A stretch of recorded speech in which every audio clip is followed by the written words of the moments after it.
Welcome everybody. This is Jean Steele and we are on session 2 of customer service, growing from good to great. Today's session we're going to talk about quite a few things. We're going to talk about some misconceptions and shockingly some resistance to customer service training.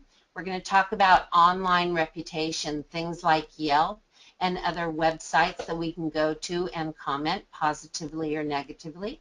We're going to discuss what customer logic and customer chain of experience is, and then I'm going to end with some basic secrets to success.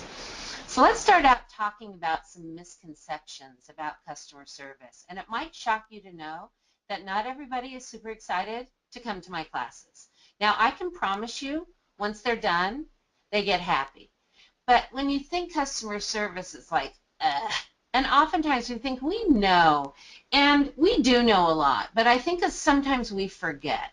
So first of all, it's not about being fake. It's not about giving the fake smile and saying the right things but not caring.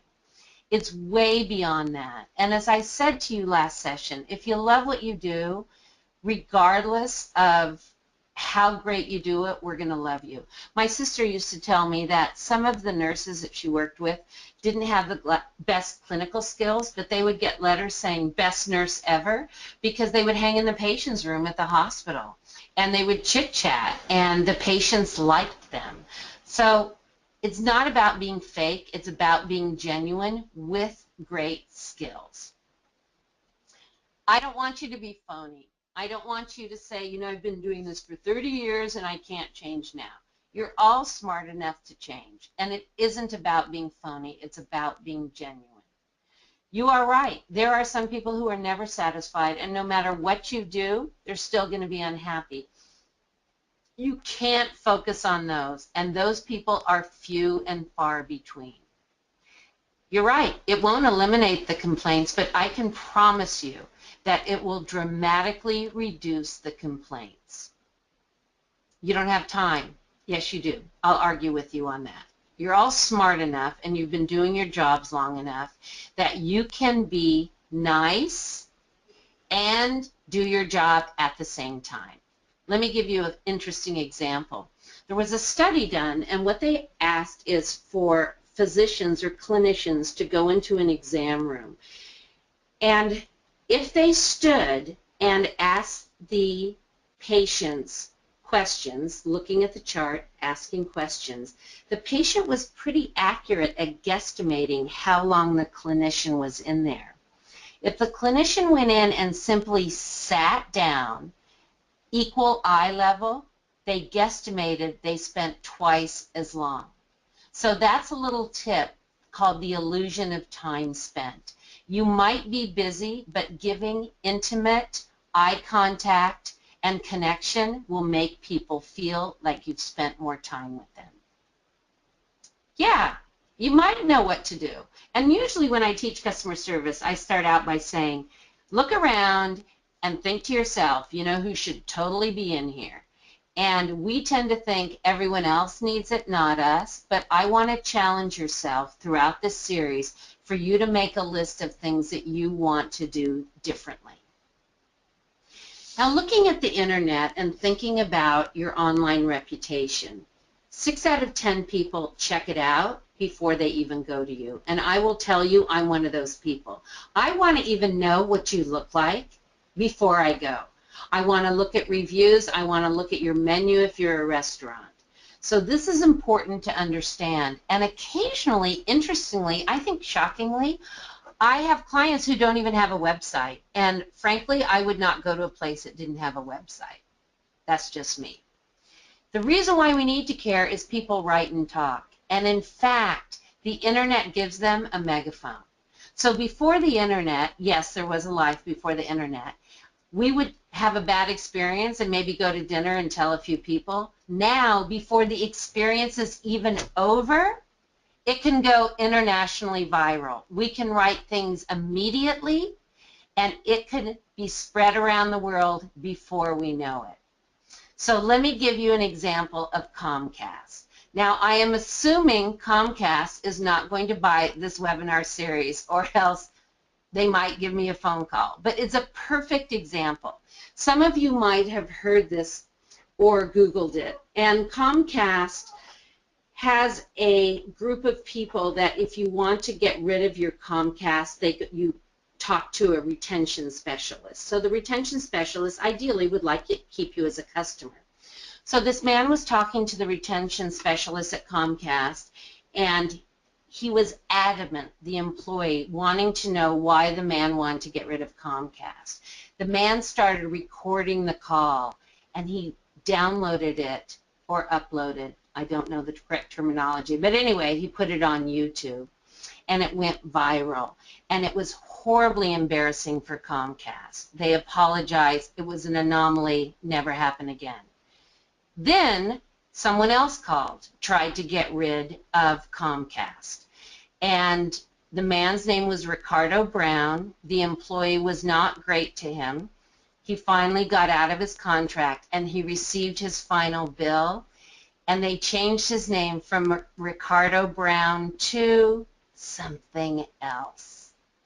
Now, if his name was Anthony, maybe you could say a typo, but this isn't even close. So once again, Comcast has to apologize. This happens not just with Comcast, but there are employees at Burger King and at Wendy's and at Taco Bell who are doing stupid things and posting them online. This is not good for the company. This is insane. So you need to have some rules around your Facebook posts and all of that for your employees. United Breaks Guitars.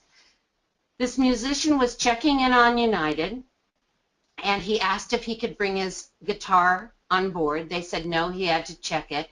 He checked it, he gets it from baggage claim, and it's broken. And this is his baby. So he asked himself, what would Michael Moore do if his guitar was broken? So what he did is he wrote a song called United Breaks Guitars, and he put it on YouTube. Over 14 million views, 150,000 on the first day. Now the United stock fell, but there's a little bit of discussion whether it had to do that with that or not, but it did fall 10%. And in fact, he wrote a book called United Breaks Guitars, and now he goes around, from what I understand, speaking on customer service. This is not the kind of attention your organization wants. On the other hand, this young man works at Dairy Queen. There was a customer he was waiting on who was blind, who dropped some money on the ground, and the customer behind the blind customer picked up the money and pocketed it. And this young man got the money back, kicked the customer out who took the money. And he's a hero. You know, he did a great thing. So don't think the internet is always negative. I mean, it can be so, so positive for your business. So what else does the internet do? It gives us more alternatives. It used to be that the only way I could go to college would be to go to a brick and mortar building. Now I can go to college online, and I can be in the middle of the country, in the middle of nowhere, and be getting my degree when I'm 400 miles from a college. We have more alternatives. We have more information. We have things like Yelp, Facebook, TripAdvisor, Healthgrades. I check out every potential clinician that I go to on Healthgrades. I go to TripAdvisor and I write down all the reviews of places I go, and I also choose hotels and restaurants based on people's recommendations from TripAdvisor. Facebook. I needed a podiatrist recently, so I wrote on Facebook to my friends, hey, any ideas? And I got a lot of good names, but I got more of people writing, don't ever go to this person. So we need to care what's written about us online. We can be more selective because we have more options. So a few things I want to mention, tips around online reviews. First of all, respond consistently. If you only respond every 25 comments, you're not doing yourself any favors. Respond individually. When I write a comment and I see that someone responded, I look and if I see that it was a cut and paste and it was the same response to everyone who wrote a review, I'm not impressed. Few other things to think about is if I see the same complaint for years, it's an issue. If you have people writing, you know what, the beds are so uncomfortable for years and you're not doing anything about it, what's that about? And I was working with a hotel and I saw that there was bad reviews about a particular front desk person for 2 years and he was still working there.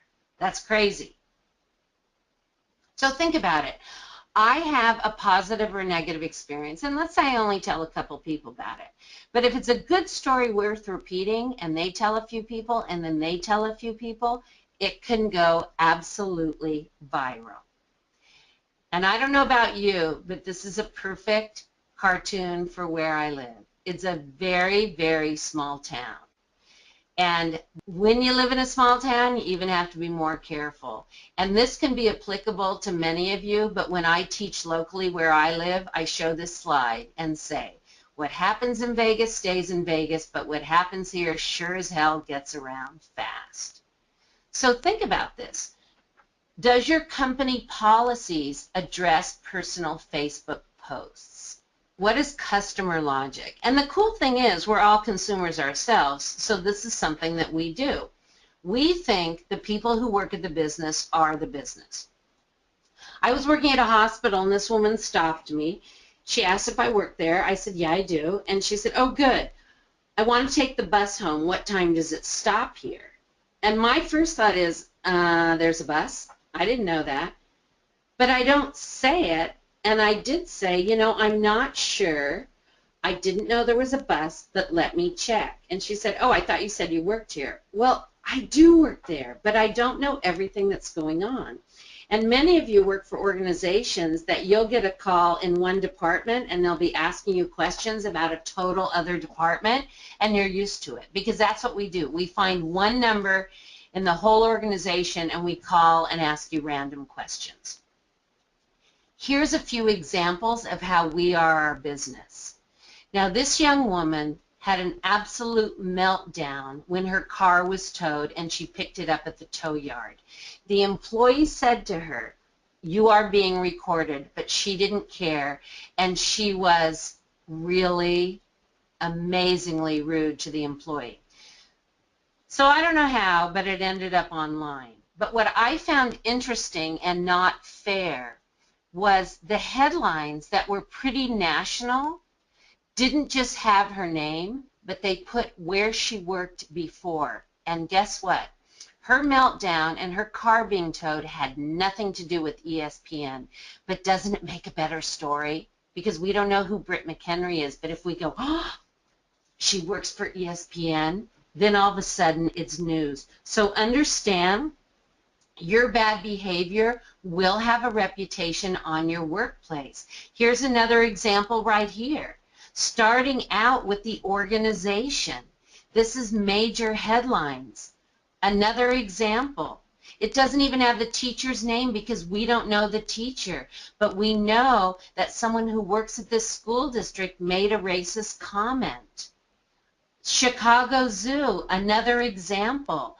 So what we need to understand is we are representing our organization in public. And it's pretty sad to me that organizations have to come up with all these apologies for their employees when they're on or off duty. Another aspect of customer logic is you should know everything about every aspect of your business. And you know, I'm totally guilty of that myself. I assume because you work there, you should also know, if you work at the county, what time the county library is open. And you say to me, you know what, I work in Parks and Rec. And how silly is it that I assume that you would know that? But I do. It's irrational customer logic. So we expect, you might be the general manager, but please can you fix the running water in my hotel room? Now, customer logic also is interesting when it comes to your branding. If I see you in front of me at the grocery store having an absolute meltdown with your company shirt on, I do not leave going, this guy named Frank had a meltdown. I go, oh, guess what? This guy who works at so-and-so totally had a meltdown in front of me. I think it's important that when you're off work, you take any identifying logo off. I'll give you an example. I was driving home from Santa Barbara, near where I live, and there's an area in Gaviota where it's kind of twisty, and there was a van with a giant logo, full-size logo on the side. The first letter was about 4 feet tall, weaving in and out of cars. Totally crazy. So a few months later, I need a plumber, and I call a friend to come over to see if he could do it free because, wait, yeah, you know, that's cheaper. And he goes, I can't do it. And I said, you're going to need to call a plumber. Why don't you call? And he named the plumbing company that I don't like. And I said, I'm not calling them. I don't like them. He goes, why? I said, because one of the drivers drives like an idiot. And he goes, oh, guess what? You're not hiring them to drive. You're hiring them to do your plumbing. And it's so silly, but that's my customer logic. It's like I can't hire them. I hate them because they had a crazy driver. My friend Diane told me another great example. She was at a training, and a woman who sat next to her the entire time had her phone vibrating on the table, nonstop. And it was a meeting for entrepreneurs. And so this woman stands up at the end whose phone had been nonstop annoying everybody, and I'm really surprised the trainer didn't tell her to do something about it. And she said, yeah, I'm starting this business. I hope you all come. And my friend Diane said to me, I don't care if she had a business where she made me skinny and rich and beautiful for free, I would not go. That's customer logic. The next one is customer chain of experience. And I want you to really understand the power that you have in this situation. You personally can make or break the customer's experience. And you say, well, no, it's the doctor I work for. No, if you're the front office person, in my opinion, you are the most important person. Because for every one time I see my clinician, I talk to the person in the front office or the medical assistant 5 times. Everybody is important in the customer's chain. Now, from what I understand, sadly, Disney World stopped doing this, but I'm not 100% on this. But they used to do the following. They did research and profiled their average customer who had a lot. They would come from far distances in a minivan with young kids. What they also found is they would get excited, all be screaming, going to Disney, day was going to be perfect. They jump out of the car. They run in, and when they're leaving, when the park closes, the dad's carrying one kid who's crying, another one who's asleep, and feels in his pockets, and the keys aren't there. And they realize they locked them in the car. So what Disney did is they hired locksmiths to roam the parking lots. And that is brilliant because they understand the customer chain of experience. They understand that you can have the best day ever, and unfortunately, you lock your keys in and it can ruin the entire day. So let's look at some aspects of customer service.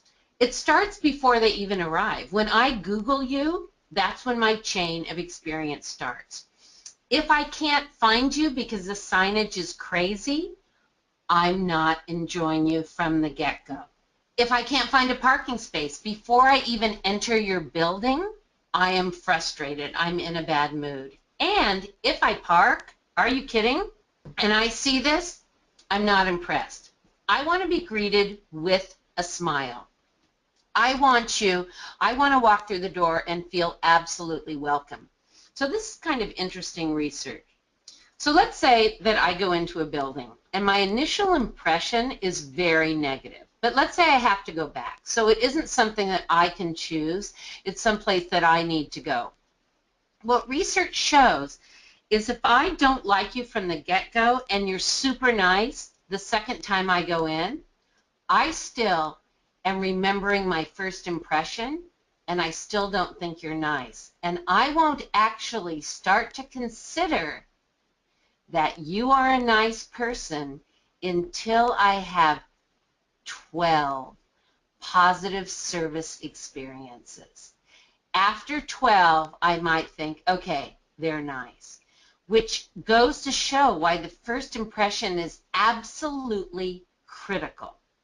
We're going to talk more about first impressions in a subsequent class. So let's look at some secrets to success.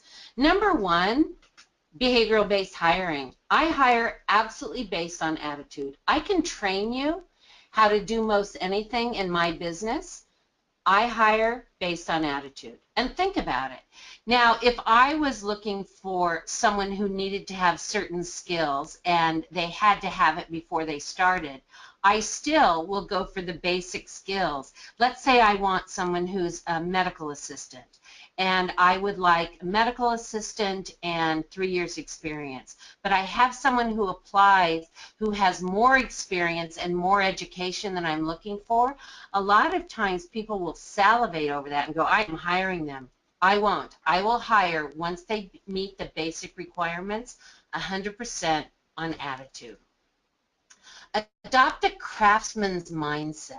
So you know when people are craftspeople and they're building a home or they're doing something like that with their hands, they have a mindset of pure quality. And I love thinking about that. If you think every day you go into work and like Nikkei Concerns, best day ever, you're going to be a craftsman and you're going to offer great customer service. Remember why you got into this field. And if you love your job, you're going to offer great customer service. And if you are burnt out and you say, you know what, I only have 5 years and I'm out of here, life is too short for you to even spend those 5 years. And guess what? It's also too short for your customers and your coworkers. Find something else. When you are passionate, you will make passionate customers because enthusiasm is contagious. Now, some of you have jobs that are intrinsically motivating. My job is absolutely intrinsically motivated. Extrinsic motivation is being motivated by things from the outside. So you're motivated by money or prestige. Intrinsic is motivated from within. It's because you're making a difference. And some of you have jobs that every single day you're making a difference. Now, if you are working in an organization, for example, I work a lot in long-term care. And there are people who say, well, I don't make a difference every day. I'm not a medical person. I sit behind a desk and I do marketing or I do payroll.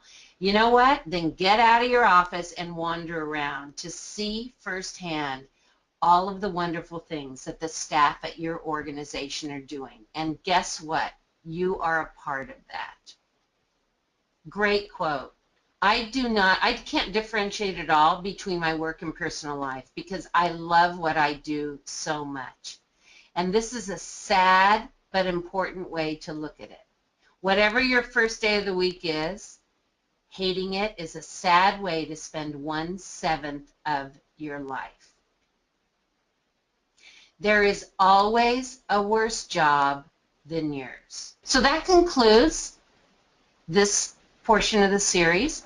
Next session, we're going to talk about what customers want, whether it is a long-term care building, whether it's a restaurant or a hotel, a retail store, or a law office. Look forward to seeing you again then. Thanks.